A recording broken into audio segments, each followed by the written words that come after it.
Brought to you by TechnoSpark 20 series smartphones. नमस्कार, मैं हूं उमेश रेवलिया। इस वक्त मैं लोकसभा चुनाव के लिए यहां गार्डन में मौजूद हूं। लोकसभा चुनाव के लिए दोनों ही दलों ने अपने प्रत्याशी घोषित कर दिए हैं। भाजपा ने सांसद रहे गजेंद्र पटेल पर दांव लगाया है, वहीं दूसरी ओर कांग्रेस ने एक मजबूत प्रत्याशी पोरलाल खरते जो कि सेल टैक्स अधिकारी रहे हैं, उन पर दांव लगाया है। अब देखते हैं खरगोन की जनता क्या कहती है, कौन सा दमदार प्रत्याशी है। पार्टी ने प्रबंधन समिति का गठन कर दिया, विधानसभा स्तर पर भी कार्यालय खुल रहे हैं और कांग्रेस इस चुनाव में अभी तक कहीं तक दिखाई नहीं दे रही है। जिसमें हमेशा मिलते रहे हैं, नहीं लगता कि उनके माध्यम से इस क्षेत्र को कोई सौगात मिली हो। पिछले लोकसभा के दौरान उन्होंने रेल के सर्वे की बात कही थी, वो सर्वे की रिपोर्ट आज तक नागरिकों के सामने इस 5 वर्ष में तो नहीं आई है। कुछ दिनों पूर्व भी रेल को लेकर के जो है कि एक अग्रवाल जी के द्वारा क्रमिक आंदोलन किया गया, भूख हड़ताल की गई। आखिर क्या कारण रहा कि जनता को हड़ताल के लिए आगे आना पड़ा? क्योंकि उनके वादे पूरे नहीं हुए, केवल स्वप्न दिखा के मोदी जी के नाम पे और कांग्रेस को गुमराह करते हुए कार्य कर रहे हैं। आज भाजपा में आधे से ज्यादा तो हमारे कांग्रेसी लोगों को लेते जा रहे हैं ये लोग। इनका लक्ष्य बना रखा है, तो कहाँ की भाजपा है ये? कौन सी निष्ठा है इनके पास? कुल मिला के हमारे खरते जी एक बहुत बेहतर प्रत्याशी रहेंगे इस लोकसभा के लिए। उन्होंने पद में रहते हुए अपने समाजजनों के लिए जो कार्य किया, अनूठा कार्य किया है और विधानसभा के लिए भी उन्होंने दावेदारी की थी, लेकिन दुर्भाग्य से उनको छोटे पद के बजाय बड़ा पद मिलना था ईश्वर की कृपा से। और निश्चित ही मेरा मानना है कि लोकसभा में उनका नेतृत्व हमारे खरगोन और बड़वानी संसदीय क्षेत्रों को मिलेगा। महिला नेत्री भी है, क्या कहना आपका? मेरा कहना यह है कि हमारे भारतीय जनता पार्टी के सरकार अंतिम पंक्ति के व्यक्ति को लेके चलती है। कांग्रेस में विवाद, जातिवाद विवाद चलता रहता है। कांग्रेस छोड़ बीजेपी में आना, बीजेपी के लोग तो कई सोचते हैं कि कांग्रेस में जाना। बस हमारे क्योंकि भारतीय जनता पार्टी काम ऐसा कर रही है कि गरीब से लेके अमीर तक, जन्म से लेकर मृत्यु तक उनको लाभ मिल रहा है, हर चीज की सुविधा मिल रही है। इसलिए भारतीय जनता पार्टी कभी हार नहीं सकती। हमारे भाई गजेंद्र सिंह पटेल जी को अधिक मतों से जिताएंगे और विजयी बना के उनको घोषित करेंगे। क्या कहना? कांग्रेस जब सरकार में रहती है, जब मशीन अच्छी होती है, और जब इनका जब पतन का दिन चालू होता है, वो पतन दिन चालू क्यों होता है कि बीजेपी सरकार जब आई उसने सारी योजनाएं आम जन के लिए, गरीब लोगों के नीचे जो जमीन पे है उसका सोचा, शौचालय बनाए, मकान बनाए, आयुष्मान योजना का लाभ मिला, हर व्यक्ति को, गरीब से गरीब व्यक्ति को उन्हें योजनाओं का लाभ पहुंचा। इसलिए हम कहते हैं कि गजेंद्र पटेल अच्छे खासे वोटों जीतेगा और खरगोन की जनता जिताएगी। और रहे वादे, और जो भी वादे कर रहे हो खरगोन में पूर्ण रूप से होंगे और हमारी सरकार बनेगी और 400 सीटें जीतेंगे। 400 से हारेंगे। कुछ लोगों का कहना है कि पोरलाल जी नए व्यक्ति हैं, उनका चेहरा नहीं देखा है। तो आप पोरलाल जी के चेहरे से क्यों तुलना कर रहे हो अपनी? भाई कांग्रेस से तुलना करो, कांग्रेस को देखेंगे, हम कांग्रेस से हैं, हम कांग्रेस को जिताएंगे। पोरलाल जी हमारा मोहरा है, वो अपने हिसाब से उनका प्रचार करेंगे। वो आदिवासी क्षेत्र में आज भी भारी है। गजेंद्र सिंह पटेल ने आदिवासी क्षेत्रों में कुछ नहीं किया है, चाहे भगवानपुरा हो, बड़वानी हो, राजपुर हो, सेंधवा हो, पानसेमल हो, 5 विधानसभाओं में आप खुद जाकर के देख लें कि गजेंद्र सिंह की हालत क्या है। 5 साल तक नदारद रहे, कहीं से कहीं तक। मुझे एक आध बार का तो कोई क्वेश्चन ऐसा बता दें कि खरगोन के हित में लोकसभा में उन्होंने उठाया हो? कभी नहीं। बस आना, अपने कार्यक्रमों में चले जाना और वापस निकल जाना। आम जन से उनका कोई सरोकार नहीं आम जन के बीच में कभी रहे हैं। कोई कार्यक्रम होगा भारतीय जनता पार्टी का तो उसमें बढ़ चढ़ के हिस्सा लेंगे। बाकी आप देख लो, दुख तकलीफ में अगर कहीं रही है, कोई भी समाज रहा हो, कोई भी व्यक्ति रहा हो, उसके साथ कभी खड़े नहीं मिले। तो अब कैसे इनको 400 पार करवाना? उस पर बोलूं क्या? मतलब आपने जैसे जो विषय रखा है कि सबसे मजबूत उम्मीदवार कौन, तो मजबूत नेतृत्व हमारा और हमारा मजबूत उम्मीदवार, दोनों स्थिति में हम आज तारीख में खरे उतरेंगे। माननीय गजेंद्र जी पटेल जी जो हैं हमारे यशस्वी प्रधानमंत्री के नेतृत्व में जो है हर उनकी योजनाओं का धरातल पर बिल्कुल उसका निराकरण करा है, लोगों से सतत संपर्क में रहे हैं और जन हितैषी योजनाओं का जैसे मेरे वरिष्ठों ने जो बताया है उनका आमूल चूल उनका काम करवाया है। ऐसी दशा में हमें किसी प्रकार का कोई संशय और भय नहीं है, हम निश्चित ही 4 लाख मतों से जीतेंगे। जहां उन्होंने कहा है जैसे कि खड़ते जी जो हैं कांग्रेस में इतने वरिष्ठ नेता हैं, फिर भी इन्होंने कोई भी अपना राजनीतिक सिविल नहीं खराब कराना चाहता, इसलिए एक नए व्यक्ति को मोहरा बनाकर और कांग्रेस के लिए पेश किया है। निश्चित ही उन्हें कोई नहीं जानता पहचानता है, ना ही कोई उनका जनसंपर्क रहा है। ऐसी स्थिति में हमारे माननीय गजेंद्र जी पटेल जी जो एक सक्षम उम्मीदवार है और प्रबल जीत उनकी होगी। सही है, गजेंद्र पटेल जी को वापस फिर से जिताना है। जो 400 पार का नारा है वो 400 पार करके दिखाना है। बीजेपी के बारे में आज के समय पे सिर्फ एक ही चीज कह सकते हैं कि चंदा दो और धंधा लो। ये लोग सीबी, सीआईडी, ईडी के दम पर सिर्फ लोगों को डराना जानते हैं।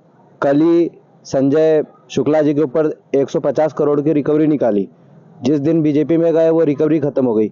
बीजेपी का चाल और चरित्र और संस्कार तो लगातार देश देख रही है।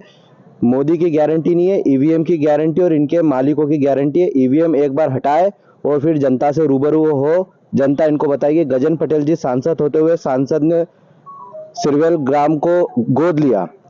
मौका मिला संसद में अपनी बात कहने का, तो सिर्फ संसद में 2 मिनट का भाषण उनका यह था कि मोदी जी की मन की बात हमारे क्षेत्र के लोग सुन नहीं सकते हैं, इसलिए वहाँ एफएम रेडियो की स्थापना की जाए। वहाँ आज भी नेटवर्क नहीं है, वहाँ आज भी सड़कें नहीं है। गजेंद्र पटेल जी को यह नहीं दिखता है। आदिवासी होकर के आदिवासी पलायन पर उन्होंने कभी कुछ एक शब्द नहीं कहा। आदिवासी समाज की किसी सुख दुख में गए नहीं, सिर्फ भाजपा के आज्ञाकारी शिशु होने के नाते वो चल रहे हैं। बाकी उनका कोई कंट्रीब्यूशन नहीं है इस क्षेत्र में। क्या लग रहा है आपको, कौन प्रत्याशी मजबूत? जी, मजबूती की तो मैं कह नहीं सकता कि कौन मजबूत पड़ेगा। कांग्रेस जो ईवीएम का रोना रोती है, तो भारतीय जनता पार्टी को कोई विकास कार्य करना ही नहीं पड़ते। ये अगर जीत जाती, ईवीएम अगर हमारे सेट रहता है भाजपा की तरफ से, तो ये जो विकास कार्य हो रहे हैं, ये जो मेडिकल कॉलेज आ रही है, विश्वविद्यालय बन रहे, इसकी किसी की जरूरत ही नहीं रहती ना, अगर ईवीएम सेट रहते तो। क्या लग रहा है आपको, कौन सा प्रत्याशी मजबूत है? मैं तो आज ये कहूंगा कि गजेंद्र पटेल पूरे खरगोन बड़वानी लोकसभा में भारी प्रत्याशी है, क्योंकि प्रत्येक आदिवासी अंचल क्षेत्र में हर समाज के साथ, हर वर्ग के साथ जुड़े हुए हैं। जो हमारे कांग्रेसी साथी कह रहे हैं कि उनका व्यक्तिगत जुड़ाव नहीं है, मैं आप पूरे मंच से कह रहा हूं कि गजेंद्र पटेल हर समाज के हर दुख हर सुख में शामिल हुए हैं। हर क्षेत्र में काम करा है। सिरवेल में रोड, लाइट और टावर दोनों चीजों का काम चल रहा है। रोड बन चुका है और वहां पर जो टावर के यहाँ से लगाकर वहां तक लाइन जो बिछाने काम था वो भी काम चल रहा है। टावर भी यहाँ से वहां तक लग चुके हैं। अभी जो हमारे साथी प्रतीक भाई ने बोला है, उनसे निवेदन है कि एक बार सिरवेल का दौरा करे और टावर, लाइट और रोड की स्थिति का जायजा ले। और अभी भी मैं कह रहा हूँ कि गजेंद्र पटेल भारी प्रत्याशी है, क्षेत्र में काम कर रहे हैं और लगातार जनता के बीच रहे हैं। जनता की समस्या सुलझाई है। यहाँ पर मुख्यमंत्री राहत राशि से, प्रधानमंत्री राहत राशि से कई गरीबों को, कहीं पीड़ितों को जो सरकारी अस्पताल में जूझ रहे हैं उनको इलाज के पैसे दिलाए। उन्होंने काफी जनता के बीच में काम करा है और काफी सक्रिय सांसद है और कहीं ना कहीं वो 4 लाख से भी ऊपर मदों से जीतेंगे और 400 पार का लक्ष्य हम पूरा करेंगे। जैसे कि बीजेपी के लोग आदरणीय पोरलाल खड़ते जी के बारे में बता रहे नए प्रत्याशी, तो मैं इनकी जानकारी को दुरुस्त कर देता हूं कि आदरणीय पोरलाल खड़ते जी पूर्व में मध्य प्रदेश कांग्रेस कमेटी के महासचिव रहे हैं और कर्मचारी रहते हुए कर्मचारी कांग्रेस के सदस्य रहे हैं। उनका परिवार भी कांग्रेस का रहा है। और दूसरा, आदरणीय गजेंद्र पटेल जी जिस क्षेत्र से विधानसभा चुनाव लड़े थे उसी क्षेत्र में उनके गुमशुदगी के पोस्टर लगते हैं। और पोरलाल खड़ते जी आज भी जाते हैं तो वहाँ का आदिवासी किसान या वहाँ का नागरिक उनको देखते से पहचान जाता है कि ये वही आदमी जो हमारी बात उठाने पैदल यात्रा लेकर आता है। तो लोकप्रियता अगर ये इनके ईवीएम को हटा दे और जमीन पे उतर कर देखे तो पोरलाल खड़ते जी का जब से नाम आया है उसके बाद से उत्साह इतना चरम पर है कि हमको भी यकीन नहीं होता कि इतना शानदार प्रत्याशी और इतना इंटेलिजेंट प्रत्याशी हमको मिला है जो क्षेत्र की मूलभूत समस्याएं और जातिगत समीकरणों को अच्छे से जानता है और उसके लिए बिल्कुल बेहतर तरीके से काम करेगा। क्या ईवीएम देखिए, ईवीएम का रोना तो ये वर्षों से रोते आ रहे हैं और निर्वाचन आयोग ने कई बार विपक्षी दलों को आमंत्रित किया कि भाई आप ये सिद्ध करके बता दो कि इसमें क्या त्रुटि है। लेकिन हर बार ये असफल रहे हैं। आज तक ये साबित नहीं कर पाए कि ईवीएम में किस प्रकार की टेक्निकल गड़बड़ी की जाती है। ये इनका ईवीएम तो इनकी पार्टी में हो चुका है। आज राहुल गांधी वैधता खत्म हो चुकी है, उनको इनकी पार्टी के लोग ही पत्नी पुकारते हैं। कांग्रेस को छोड़ करके भारतीय जनता पार्टी के प्रति विश्वास जता रहे हैं, तो वो ईवीएम एक नहीं हुई है, इनके पदाधिकारियों के कार्यकर्ता एक हो रहे हैं। और जिस प्रकार से राम मंदिर लोकार्पण अवसर का कांग्रेस ने विरोध किया, तो ये कांग्रेस जो है ये इस देश के करोड़ों हिंदुओं के सनातनियों के दिमाग से भी हो चुकी है। आप तो बोटी देके बकरा लेते हो, कुछ राज्यों में आप हमारी सरकार बनने देते हो ताकि वहाँ हम चिल्ला चोट करेंगे, चिल्ला नहीं पाए। आप यही कर रहे हो, दूसरा कोई काम नहीं। रही बात पोरवाल जी की, मेरे भारतीय जनता पार्टी के साथी पोरलाल जी को नया प्रत्याशी बता रहे हैं, तो मेरा ये निवेदन है इनसे कि गजेंद्र भाई जब पहली बार लड़े थे, तो वो भी तो नए थे ना। वो कौन से अपने बल पे लड़ लिए थे, वो पार्टी के सिंबल पे लड़े थे।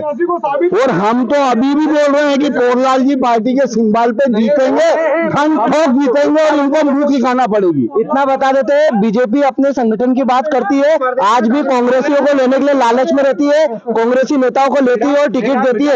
इतनी नाकारी पार्टी हिंदुस्तान में कोई रही नहीं है। देखा किसी कहना चाहूंगा कि कांग्रेस विधानसभा की हार की बौखलाहट से अभी उभरी नहीं है, वो सामने लोकसभा चुनाव आ गया है, इसी कारण ईवीएम लाने वाला कौन है? कांग्रेस हम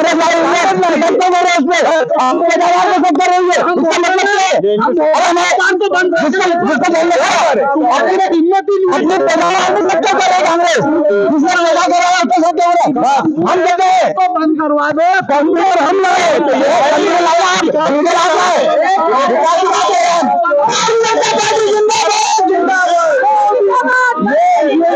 की राजनीति जो है कांग्रेस 70 वर्षों तक कर रही है, उसी का आज परिणाम है कि इनकी शिक्षा दीक्षा जो है ये बदल गई है। ये विकास को छोड़ के वापस पिछड़े बनने जा रहा है।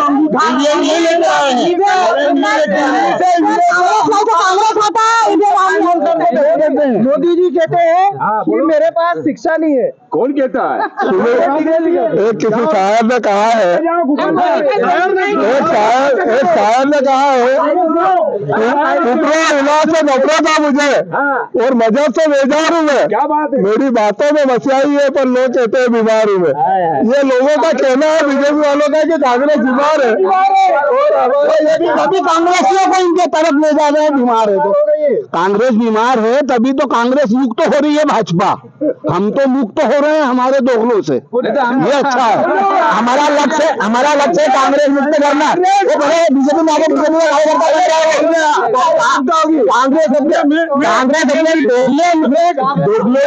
लोगों से परेशान है।